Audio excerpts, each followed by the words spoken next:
তেওঁলোকৰ ওচৰত ভোটৰ বাবেতো আৰু লুৰিণজ্যোতি গগৈ বা অখিল গগৈ বা গৌৰৱ গগৈটো আমি আঁঠু ল'ব নোৱাৰো। লিষ্টখন চালে গমেই পাব, কংগ্ৰেছক সুধিব তেওঁলোকে মিয়াক কিমান দিছে। বিগত 10 বছৰত ময়ো তেনেকৈ বিচাৰিছোঁ, দুবাৰ মোক ৰিজেক্ট কৰা হৈছে, মোক টিকেট দিয়া হোৱা নাছিল। মোৰ কেনেকুৱা লাগে মই জানো, প্ৰথম দিনটো অলপ দুখ লাগে, কাৰণ বহু সাধনা কষ্ট কৰা হয়।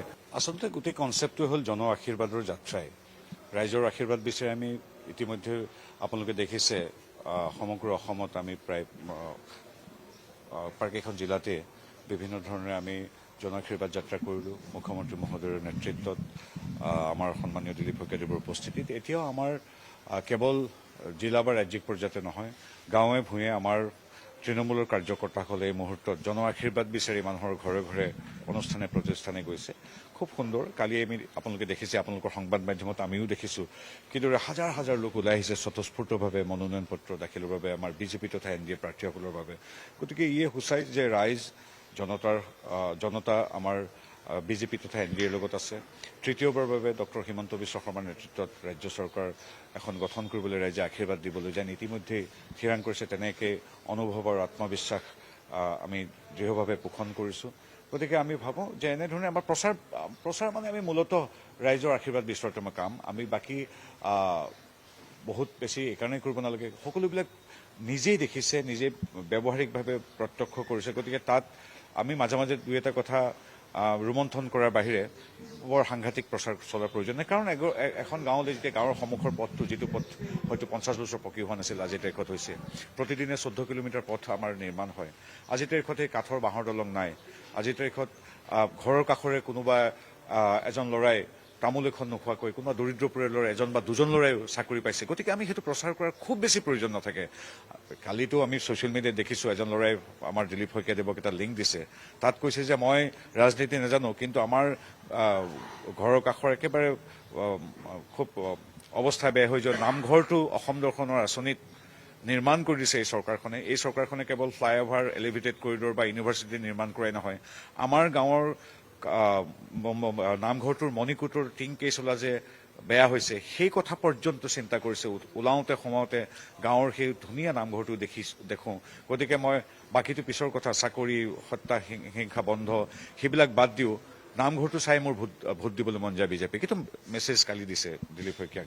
গতিকে সেইকাৰণে কিছুমান প্ৰচাৰৰ কেতিয়াবা প্ৰয়োজন নাই।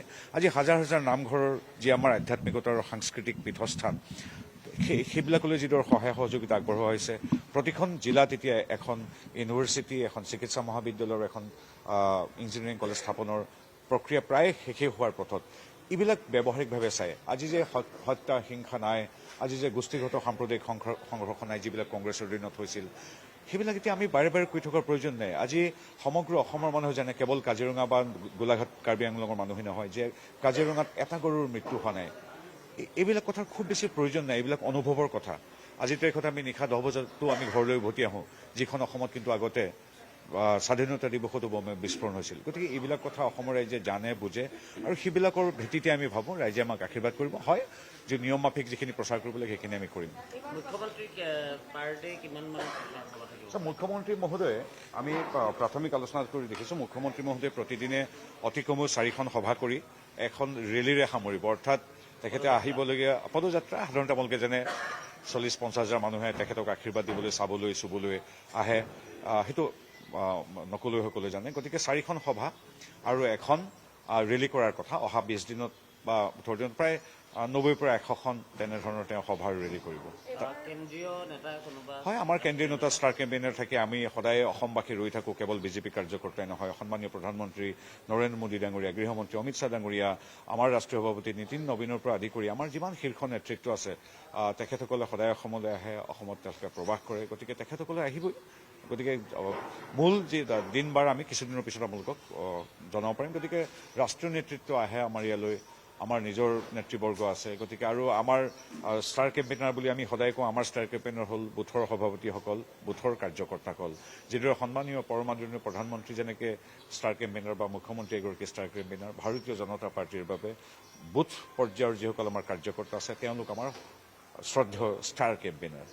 আপুনি ঠিকেই কৈছে, জন আশীৰ্বাদ যাত্ৰাত আমি বহু লাখ মানুহৰ আশীৰ্বাদ লভি আহিছোঁ। তাৰ আগেও বিভিন্ন অনুষ্ঠানত, বিভিন্ন সভা সমিতিত মুখ্যমন্ত্ৰী মহোদয়, দিলীপ শইকীয়া মহোদয় তথা নেতৃবৃন্দই কাম কৰি আছে। গাঁৱে ভূঞে সিঁচৰতি ৰাইজৰ সৈতে আমি সদায় বহিছোঁ। গতিকে আমাৰ তেনেধৰণৰ প্ৰচাৰ চলি আছে আৰু পুনৰবাৰ কৈছোঁ যে এইবাৰ খুব বেছি প্ৰচাৰ কৰিব নালাগে বুলি এইকাৰণেই ভাবোঁ, কাৰণ কি ৰাইজে ব্যৱহাৰিকভাৱে দেখি আমাক আশীৰ্বাদ দিছেই। তেওঁলোকে আমি এতিয়া আমাৰ সেই কথাবিলাকে আমি আকৌ কেনেকৈ প্ৰণালীবদ্ধভাৱে লৈ যাওঁ সেই কথাখিনি চিন্তা কৰিছোঁ। প্ৰচাৰ এটা দলত লাগিবই আৰু মূল আমাৰ কথাটো হ'ল সুৰক্ষিত অসম, বিকশিত অসম। আপুনি যদি সোধে মূল থিমটো কি হ'ব, থিমটো হ'ল সুৰক্ষিত অসম, বিকশিত অসম। সেই থিমটোৰে আমি যাম।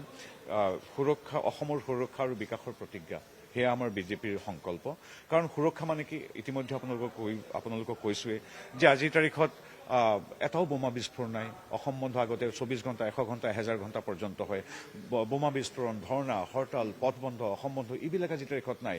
বিগত এটা বছৰত উগ্ৰপন্থীৰ গুলীত এজনো মানুহৰ মৃত্যু হোৱা নাই। আজিৰ তাৰিখত যি অসমৰ পৰা আগতে ব্যৱসায়ী দোকানীয়ে দোকান বিক্ৰী কৰি বেলেগলৈ গুচি যাবলগীয়া হৈছিল, সেই অসমলৈ আজিৰ তাৰিখত যিদৰে 27,000 কোটি টকাৰ ছেমি কণ্ডাক্টৰ আহে 5 লাখ কোটি টকাৰ বিনিয়োগ। আজি অসম সুৰক্ষিতভাৱে বিকশিত। আজিৰ তাৰিখত চাকৰি প্ৰদানৰ পৰা আমাৰ ভাষাৰ বা ঐতিহ্য ক্ষেত্ৰৰ স্বীকৃতিলৈকে, আমাৰ 1.5 লাখ বিঘা ভূমি বেদখলৰ পৰা উচ্ছেদ কৰাৰ পৰা নামঘৰ বা স্কুল নিৰ্মাণলৈকে সহযোগিতা আগবঢ়োৱালৈকে, ব্ৰহ্মপুত্ৰৰ ওপৰত দলং 3খনৰ পৰা আজি 10খন, চিকিৎসা মহাবিদ্যালয়ৰ সংখ্যা 25-26 হ'বলৈ গৈ আছে। গতিকে সেই বিকাশ আৰু সুৰক্ষাই হ'ল আমাৰ মূল কাম্য আৰু সেইটো আমাৰ সংকল্প আৰু সেইটো আমাৰ এইবাৰ নিৰ্বাচনৰ মূল বাক্য যে এখন বিকশিত সুৰক্ষিত অসম গঢ়িবৰ বাবে ডাবল ইঞ্জিন চৰকাৰৰ সৈতে প্ৰত্যেকটো অঞ্চল আজি আমি তাৰিখত সংযুক্ত কৰিব লাগিব। যি দুই এটা সমষ্টিত বিৰোধী আছিল তেওঁলোককো আমি অনুৰোধ জনাইছোঁ ঘৰে ঘৰে গৈ যে বিকাশ লাগে। বিৰোধীসকল থকাৰ বাবে আজি ধৰি লোৱা হ'ল মৰিয়নি আজি বিকাশ হৈছে, কিন্তু কাষত থকা তিতাবৰটো বিকাশ হোৱা নাই।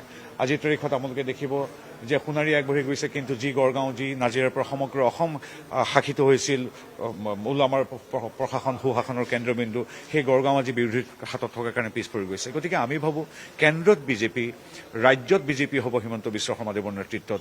গতিকে আমাৰ গাঁওখন, আমাৰ চহৰখন, আমাৰ সমষ্টিটো এই ডাবল ইঞ্জিনৰ চলমান ৰেলগাড়ীখনত সংযুক্ত কৰিব লাগে।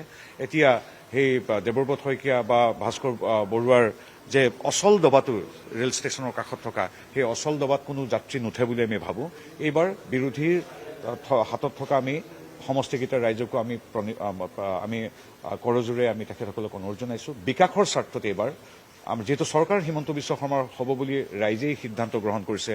আপোনালোকৰ সংবাদ মাধ্যমৰ প্ৰতিটো সমীক্ষাত প্ৰকাশ পাইছে, যদিও আমি কোৱাটো অনুচিত, আমি নকওঁ, আমাৰ বিশ্বাস আৰু প্ৰত্যয় আৰু আত্মবিশ্বাস আছে। কিন্তু যিহেতু ভগৱানৰ আশীৰ্বাদত, অসমৰ জনগণৰ আশীৰ্বাদত ডাবল ইঞ্জিন চৰকাৰ পুনৰ হ'ব, গতিকে আমাৰ অঞ্চলটো, আমাৰ সমষ্টিটো তাৰ সৈতে সংযুক্ত কৰিব লাগিব।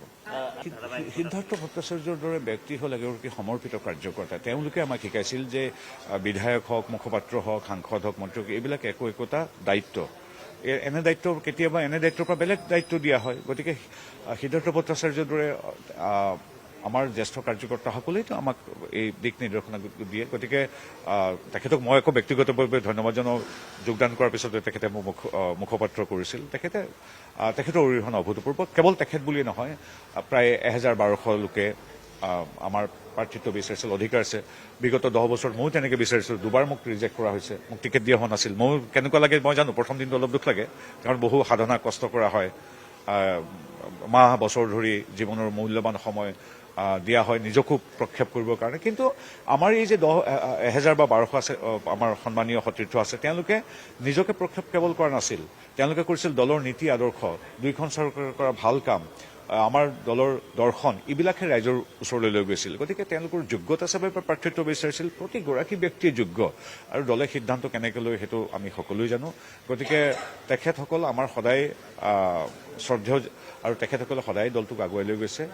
প্ৰশমিত বুলি কথা নাই, আমাৰ সকলো এটা পৰিয়ালৰ সদস্য। কেতিয়াবা কাৰোবাৰ খং ক্ষোভ থাকিব পাৰে, বহিঃপ্ৰকাশ ঘটে, কেতিয়াবা নঘটে, কিন্তু সকলো এটা পৰিয়ালেই হয়।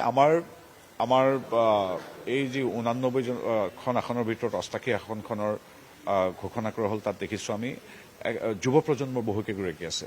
কেৱল যুৱ প্ৰজন্ম বুলি ক'লে ভুল হ'ব, আচলতে 29 বছৰীয়া পবিত্ৰ ৰাভা যিদৰে আছে, 65 বছৰীয়া বিশিষ্ট শিক্ষাবিদ মৃদুল দত্তও আছে। ইয়াত প্ৰতিটো জাতি জনগোষ্ঠী, আপুনি মিচিং, ৰাভা, বড়ো, কাৰ্বি, তিৱা, প্ৰত্যেকটো জনগোষ্ঠী, চাহ জনগোষ্ঠী, সাধাৰণ জনগোষ্ঠী, য'ত আমাৰ আহোম কলিতা সকলোকে সামৰি লোৱা হয়, প্ৰত্যেকটো জাতি জনগোষ্ঠীক ইয়াত সামৰি লোৱা হৈছে। আমাৰ কাৰ্যকৰ্তাসকল, মণ্ডল সভাপতিও এবাৰ টিকেট পাইছে, যিদৰে টিকেট পাইছে আমাৰ মহিলা মৰ্চাৰ সন্মানীয় সভানেত্ৰীয়ে, যিদৰে পাইছে আমাৰ অতি জ্যেষ্ঠ মৃদুল দত্ত ডাঙৰীয়াই, অতি কনিষ্ঠ আমাৰ পবিত্ৰ ৰাভাই টিকেট পাইছে। গতিকে খুব এখন সন্তুলিত এখন লিষ্ট, আৰু সেইকাৰণে সমগ্ৰ আমাৰ বিজেপি কাৰ্যকৰ্তাসকলেই নহয়, সমগ্ৰ ৰাইজে আমাক এখন দেখিছে, আৰু প্ৰতিটো জাতি জনগোষ্ঠীৰ ইয়াত সন্নিৱিষ্ট হৈছে। গতিকে খুব ভাল এখন লিষ্ট বুলি ভাবোঁ। কিন্তু এইটো কথাত কংগ্ৰেছে আমাক গালি পাৰিছে, তেওঁলোকে ছ'চিয়েল মিডিয়াত, যে এজনো মিয়া নাই, গোটেই 89 জনৰ ভিতৰত 88 জনেই সনাতন সংস্কৃতিত বিশ্বাসী লোক বুলি কংগ্ৰেছে বেয়া কৰিছে। আচলতে এইটো সংযোগবশতঃ হ'ব পাৰে, কিন্তু আমি এটাই কথা কওঁ যে হয়, কংগ্ৰেছে যিদৰে মিয়াৰ টুখনত লাগিছে, আমি মিয়াৰ টুখনত নাই। আৰু আমাৰ লিষ্টখনত সেইটো পৰিস্ফুট। কংগ্ৰেছৰ লিষ্টখনত চাওক, বাংলাদেশী অৰিজিনৰ মিয়াৰে পৰিপূৰ্ণ হৈছে, কিন্তু আমাৰ 88 জনৰ মাজত আপুনি তেনেকুৱা নাপায়। সেইটোতো মিয়াৰ ভোটটো আমি কেতিয়াও বিচাৰি নাযাওঁ, যি অসমীয়াত্বত সমাহিত নহয়, যি ভাৰতীয়ত্বত সমাহিত নহয়, যি মোৰ অসম মাতৃ বা ভাৰত মাতৃক আই বুলি গণ্য নকৰে, তেওঁলোকৰ বাবে, তেওঁলোকৰ ওচৰত ভোটৰ বাবেতো আৰু লুৰিণজ্যোতি গগৈ বা অখিল গগৈ বা গৌৰৱ গগৈৰ আমি আঁঠু ল'ব নোৱাৰোঁ। ভোট দিয়াৰ অধিকাৰ সকলোৰে আছে। কোনোবাই আমাক ভোট দিছে, আমি স্বাগতম জনাওঁ। আমি ধৰি ল'ম যে তেওঁ মাতৃভূমি, আমাৰ মাতৃভূমি বুলি ভাবে, তেওঁ আমাৰ ভাৰত তথা অসমৰ সনাতন সংস্কৃতিৰ প্ৰতি শ্ৰদ্ধাশীল। গতিকে তেনে কোনোবাই ভোট দিব পাৰে, ভোট দিয়াটো অধিকাৰ কাৰো, আৰু আমিতো তেনেকুৱা নহয়। কিন্তু যি অসমৰ অসমীয়াত্বক, ভাৰতীয়ত্বক গণ্য নকৰে, গ্ৰাহ্য নকৰে, তেনে ভোট এই কংগ্ৰেছৰ ওচৰলৈকে যাওক, আমাৰ তাত তাৰ কোনো প্ৰয়োজন নাই। আৰু লিষ্টখন চালে গমেই পাব, কংগ্ৰেছক সুধিব তেওঁলোকে মিয়াক কিমান দিছে।